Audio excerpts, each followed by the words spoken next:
¿Dónde? Aquí está. Ah, ok. Muy bien. Alejandra Castillo, dime los dos tipos de fotorreceptores que existen. Existen los conos y bastones. Excelente, muy bien. ¿Sabes en qué se diferencian? Los bastones se utilizan para el vista de penumbra y los conos se utilizan para la vista de color. Bueno, sí, excelente, muy bien. Bueno, vamos a empezar la clase. El día de hoy vamos a ver la clase de retina y vitrio. Permítanme un tantito que mi celular se volvió loco. Eh, Igual, si tienen alguna pregunta durante la clase, me pueden interrumpir con todo gusto y lo checamos. Trataré de irme despacito para que me entiendan, pero si ven que voy rápido, igual me avisan. Déjenme les comparto. Muy bien. Ahí ya ven toda mi presentación, ¿verdad? Sí, doctora. Sí, doctora. Sí, muy bien. Vamos a empezar con la retina. La retina, como dijo su compañero, bueno, es la parte neurosensorial.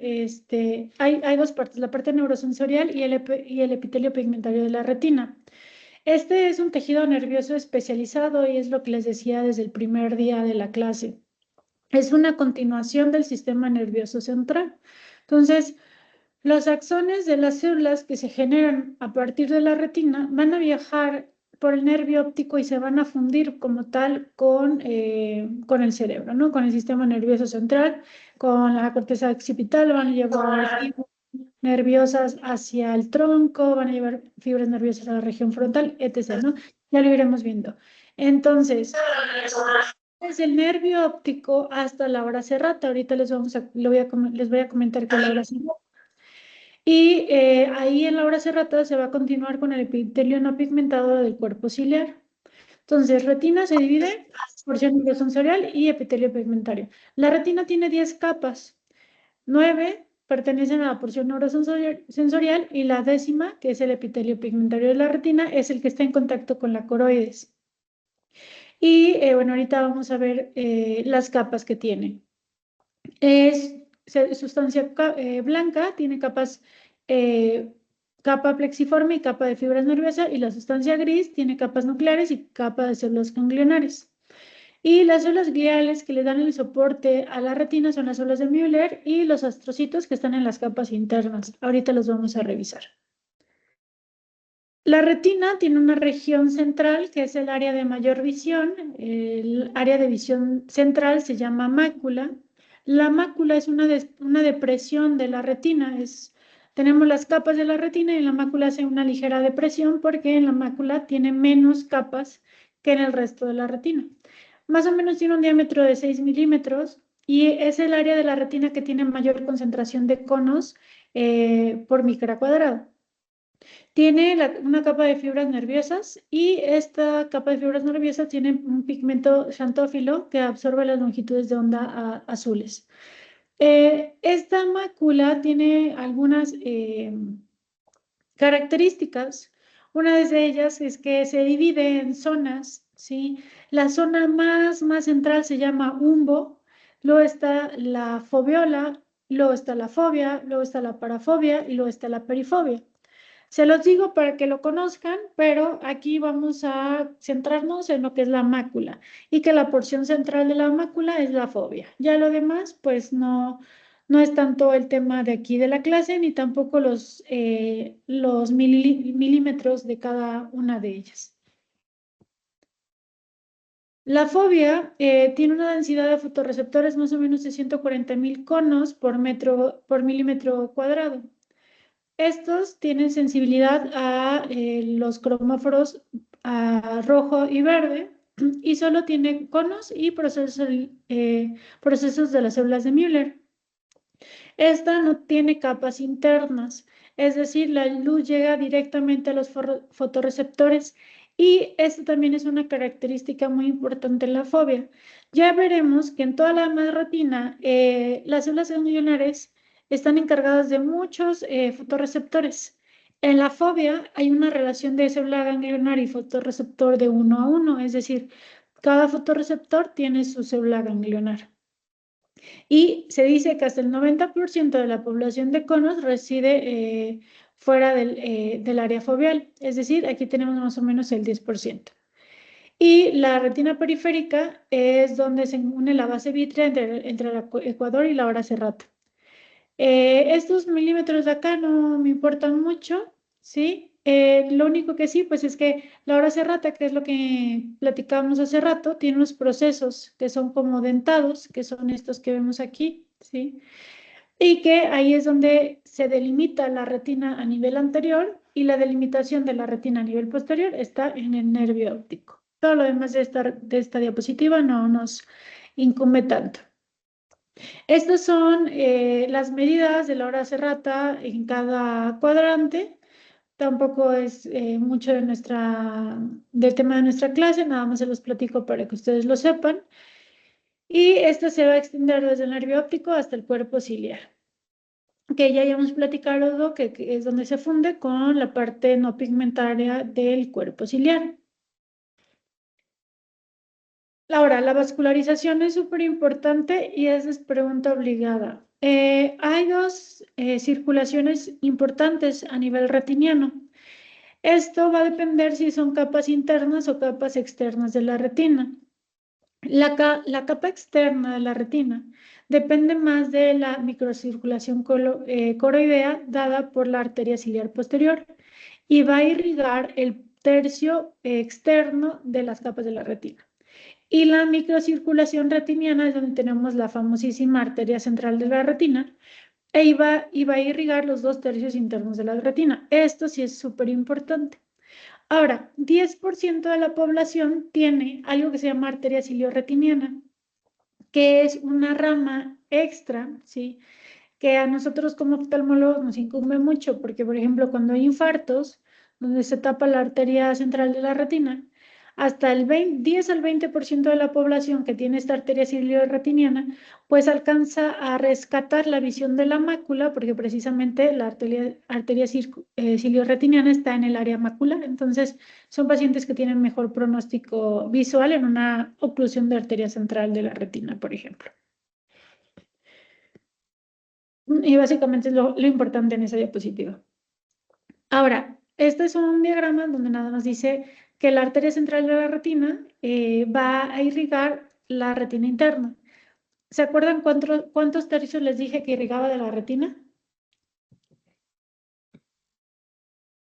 1, 2 o 3. Nada más hay 3 opciones. 1/3.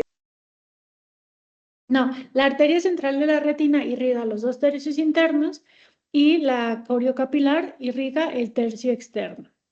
¿Sí? Acá tenemos que las arterias ciliares posteriores cortas van hacia la corocapilar y es lo que irriga el tercio externo de la retina.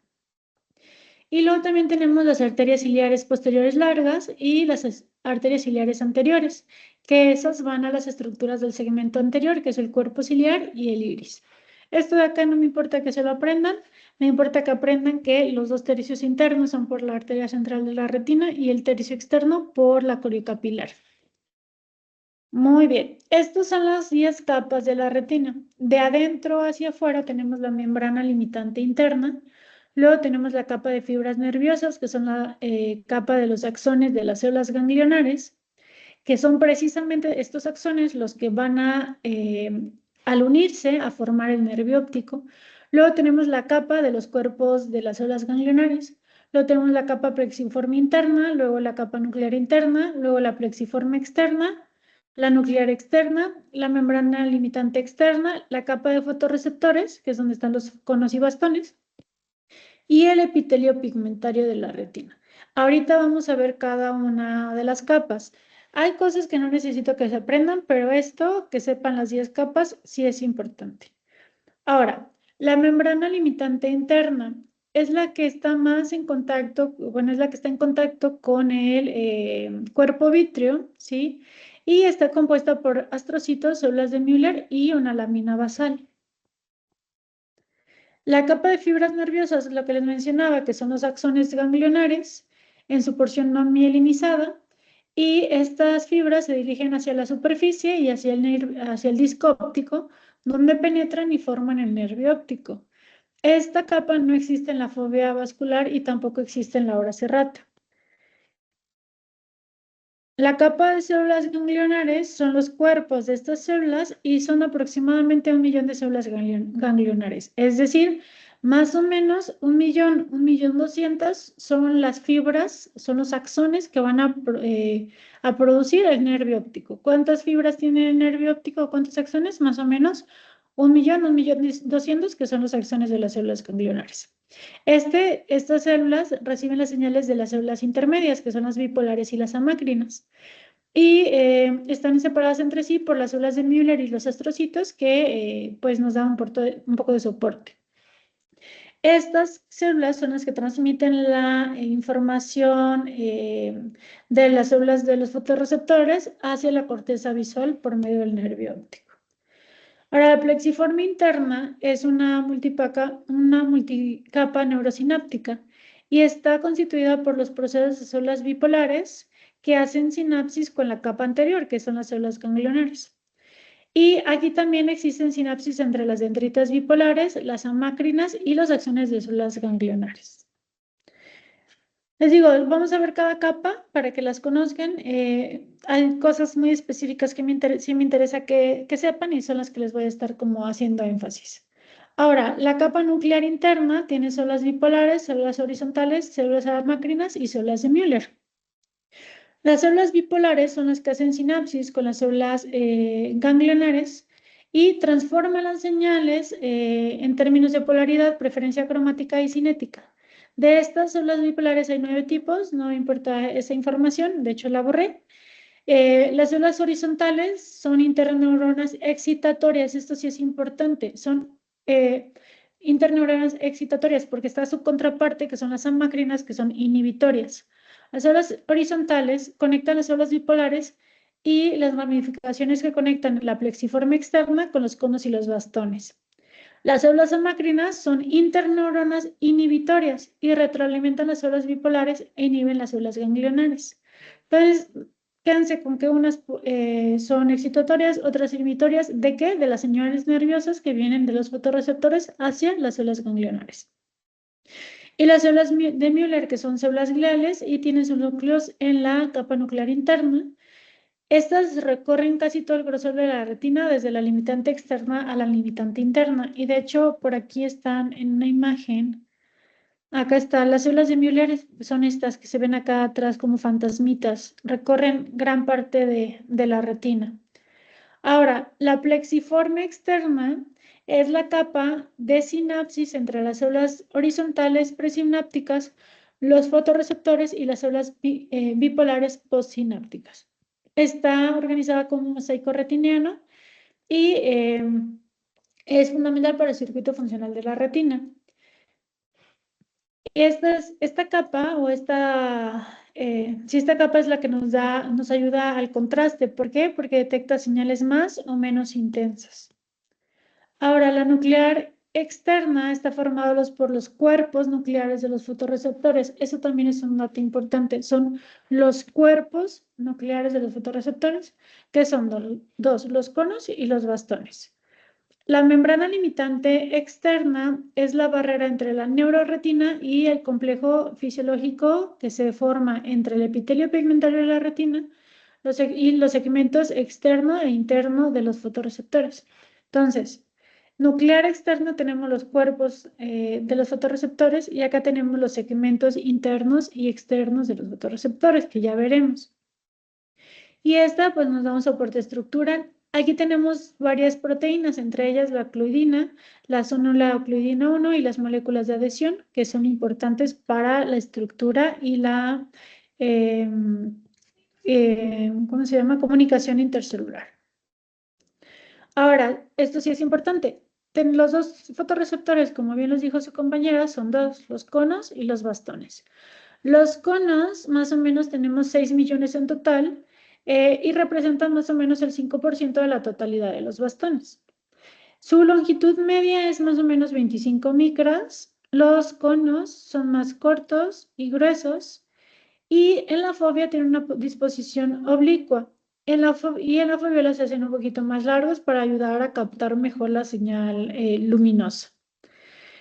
Los conos tienen varias partes, tienen unos discos membranosos que hacen como unas interdigitaciones o unos pliegues y están conectados a la membrana celular. También tienen un recambio de discos difuso que nos sigue el patrón de proximal a distal, eso no nos importa mucho, y más o menos su tiempo de regeneración es de 9 meses.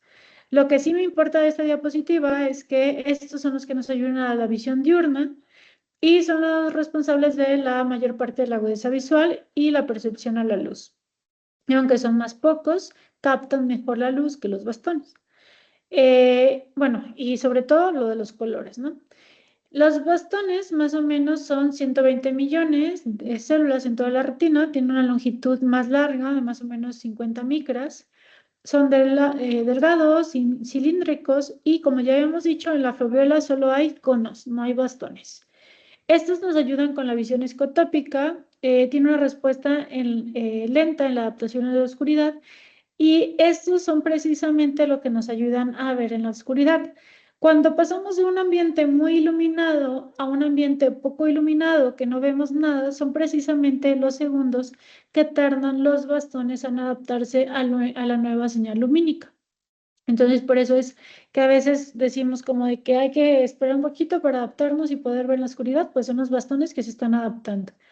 Estos tienen un segmento interno y un segmento externo. El segmento interno tiene una zona interna que es la mioide, que es donde están los aparatos de Golgi, y una zona externa que se llama elipsoide, que es donde están las mitocondrias. Aquí había otra información que les quité, pero básicamente esto nos ayuda porque dependiendo de cuál es la capa que se dañe en una lesión, es si tiene mejor o peor pronóstico visual, si es la mioide o es la elipsoide. Y tienen un segmento externo, que son más o menos 1000 discos membranosos apilados, los cuales son los que tienen los pigmentos visuales. Tiene una tasa de recambio cada 1 a 5 horas y una de regeneración de 12 a 14 días. Entonces, fotorreceptores es lo más importante, lo que viene acá abajo, ¿sí? Más o menos la cantidad que hay. Y pues que los conos son los que están en la foveola, no los bastones. Ahora, hay ciertas proteínas que nos ayudan a la captación de la luz. Los conos tienen conopsina y su componente proteico es la fotopsina. Y su carotenoide es el 11-cis-retinal. Los bastones tienen la rodopsina y su componente proteico es la escotopsina y su carotenoide es el 11-cis-retinal. Como ven, el carotenoide es diferente, es igual y el componente proteico es diferente. En los conos, los pigmentos visuales están en los discos membranosos, en la capa lipídica de los segmentos externos, y estos están hechos de opsina, que es el cromóforo. Los pigmentos basados en esta es la longitud de onda que captan cada tipo de cono. Los conos hay de 3 tipos, los conos que captan luz azul, los que captan luz verde y los que captan luz roja. Los colores que nosotros vemos dependen de la longitud de onda que tenga cada luz. Es decir, todo lo que nosotros vemos está compuesto por la intensidad de la luz, el nivel de contraste y qué tanto reflejan la luz azul, verde y roja. La luz azul es la que tiene una longitud de onda más corta, que es aproximadamente 400 nanómetros. La longitud de onda verde es de 553 nanómetros y la longitud de onda más larga es de 570 nanómetros. Eso sí es importante, los tipos de conos que hay. Ahora, esa fue la parte de la neuroretina. La otra parte es el epitelio pigmentario de la retina. ¿Y por qué lo dividimos así? Cuando veamos embriología, vamos a darnos cuenta que los ojos se desarrollan a partir de la copa óptica. Y la copa óptica tiene dos membranas, ¿sí? Que se van invaginando y se van fusionando a la vez que se invaginan. Entonces, Las dos membranas que tiene, la parte interna, la parte externa, la parte interna es lo que conforma la neuroretina y la capa externa es el epitelio pigmentario de la retina. ¿Por qué es importante este dato embriológico? Porque precisamente como son dos zonas que embriológicamente estuvieron separadas por líquido, no tienen uniones estrechas entre ellas como todas las demás capas que ya platicamos. Por tanto, cuando hay un desprendimiento de retina, donde se acumula líquido es entre estas dos capas. ¿Por qué? Porque es un espacio virtual, que a la hora que el líquido entra ahí, pues ese espacio virtual se va a separar, ¿sí? Y es donde el líquido se va a quedar y es donde se generan pues los desprendimientos. Este viene del neuroectodermo y es una monocapa de células epiteliales de forma cuboidal y columnar que están altamente especializadas.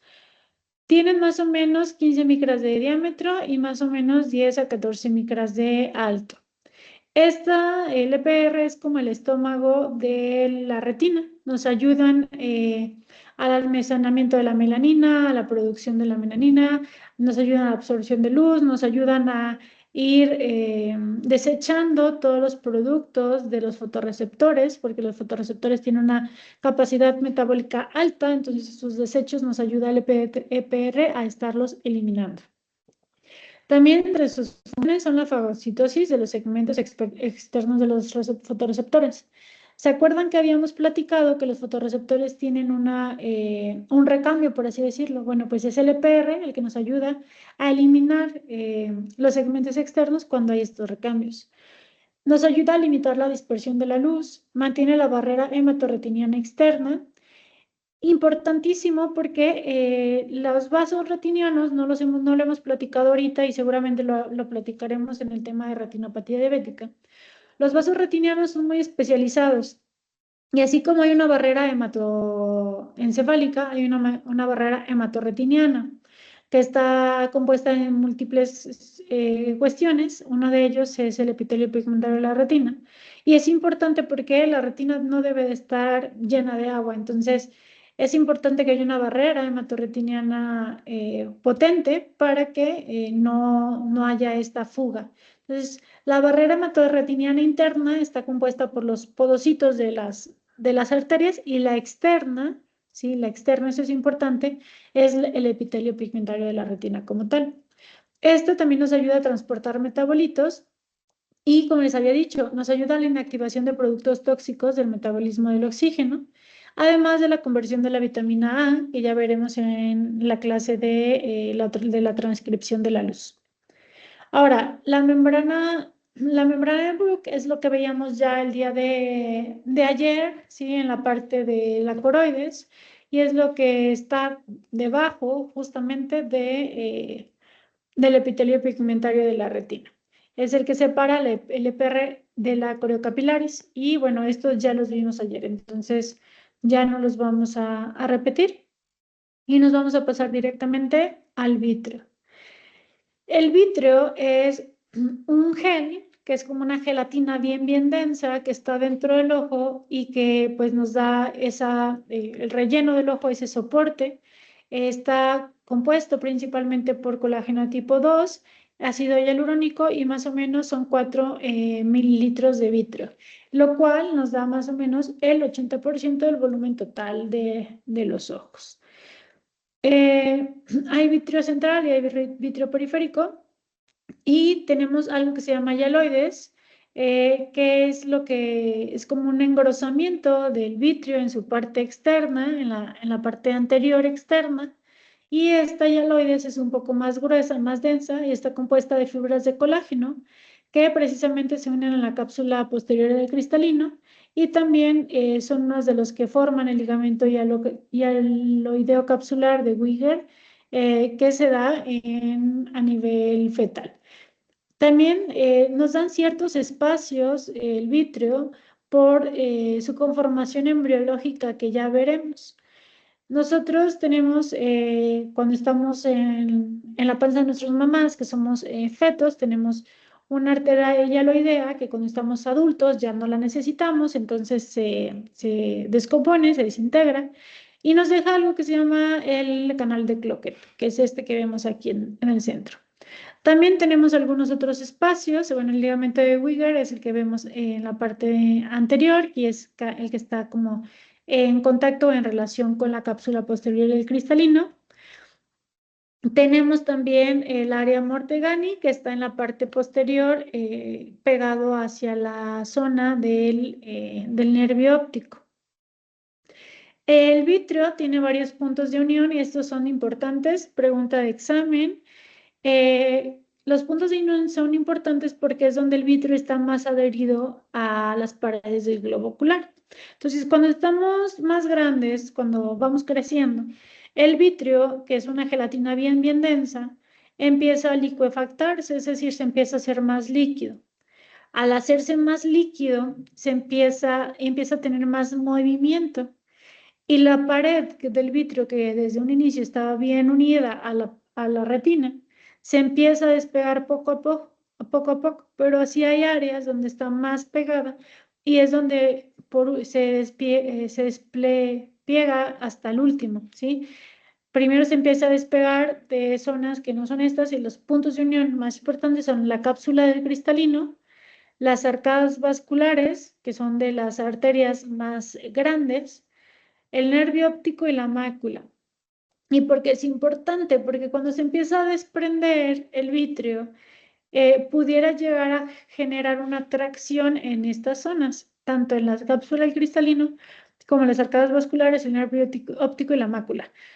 En realidad no nos importan tanto los demás, pero la mácula sí nos importa, porque ya vimos que la mácula es el área de mejor visión. Entonces, si decimos que el vitrio está muy unido a la mácula y que con los movimientos que se generan se puede llegar a despegar, pudiera en algún momento estar unido ya solamente de la mácula y traccionarla, es decir, jalarla. Y eso puede ocasionar desde quistes intrarretinianos maculares hasta lo que se llama agujero macular, ¿no? Por esta tracción vitreoretiniana. Entonces, por eso son importantes, es muy importante que sepamos cuáles son los puntos de unión. También pacientes que son muy miopes y tienen el ojo muy grande, normalmente el vitrio se licuefacta más tempranamente. Y de hecho, cuando se empieza a despegar es cuando a veces los pacientes llegan al consultorio porque ven flashazos. Es una de las causas de que un paciente vea flashazos, que el vitrio se está despegando. Digo, hay otras causas, entre ellas un desprendimiento de retina, pero sí, el que se esté despegando el vitrio de la retina puede llegar a ocasionar flashazos sin que esto sea algo grave. Y bueno, el vitrio se adhiere a la membrana limitante interna, que ya habíamos dicho que es la capa más interna de la retina, por la fibronectina y la laminina.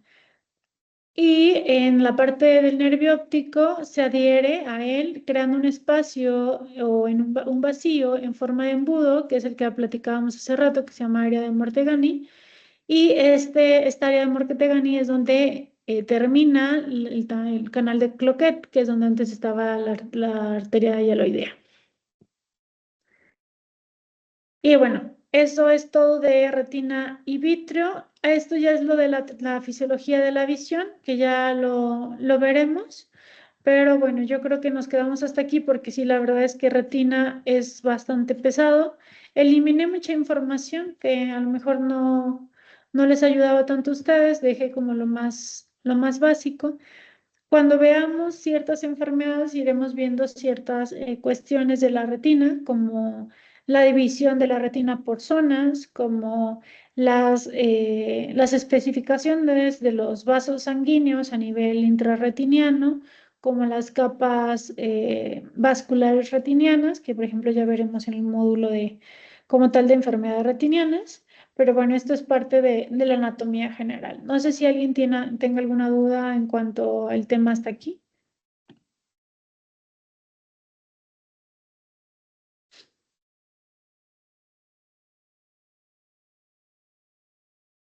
Yo sé que es medio pesadito el tema de retina, pero ya lo vimos ahorita, es cuestión de que lo lean.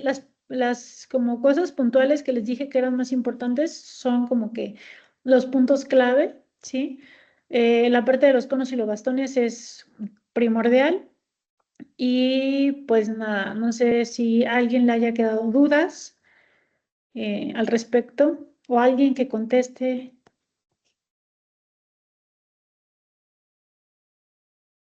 No, doctora, todo bien. ¿Sí? Muy bien, cielo. Gracias por salvarme siempre y contestar. Bueno, entonces nos veríamos ya el lunes. Hasta aquí la vamos a dejar el día de hoy. Fue una clase un poquito más corta, pero teníamos que terminar anatomía y me gustaría que ya la siguiente clase fuera ya para empezar. Vamos a ver, me parece, denme un segundo. La siguiente clase es la exploración oftalmológica y la óptica clínica. La fisiología de la visión viene después de embriología. Entonces, todavía no he dividido como tal. Yo voy a dar la parte de exploración oftalmológica y óptica clínica. Me gustaría que el primero de la lista diera la parte de embriología y si quisiera irla preparando el fin de semana que va a tener tiempo, pues sería mucho mejor. Pues que es Adolfo Abundis. Entonces, Adolfo Abundis y vamos a dividirla. Adolfo Abundis y Melcy Yamilet Aguilar Rodríguez. Los dos están todavía en la clase, ¿verdad? Sí, doctora. Excelente, muy bien. Entonces, ustedes dos van a preparar el tema de embriología y lo van a dar. Seguramente es la próxima semana, pero yo voy a empezar entonces con exploración para irnos en el orden del temario. Exploración oftalmológica y óptica clínica, y ya después de que yo dé ese tema, entrarían ustedes con embriología, ¿ok? Sí, doctora, muchas gracias. Bueno, igual si tienen alguna duda me pueden mandar mensajito. Y pues ahí nos vemos el día lunes, ¿va? Doctora, Sí, doctora, muchas gracias. Díganme. disculpe, ¿nos puede compartir el temario? Sí, se los comparto. Es que lo estaba haciendo un poquito más amplio como para ponerles ya como tal los subtemas, pero se los comparto como lo tengo, que es como la parte gruesa, los temas que vamos a dar. Y ya yo creo que conforme vayamos avanzando, vamos viendo qué subtemas vamos a ir viendo. Ahorita se los mando, porque ya lo tengo aquí, entonces ahorita se los mando a Adolfo y ya que se los comparta. Sí, doctora, gracias. Perfecto, muy bien. Bueno, pues nos vemos el día lunes. Que disfruten el fin de semana. Gracias, doctora. Bye. Hasta luego. Bye. Bye, doctora. Bye.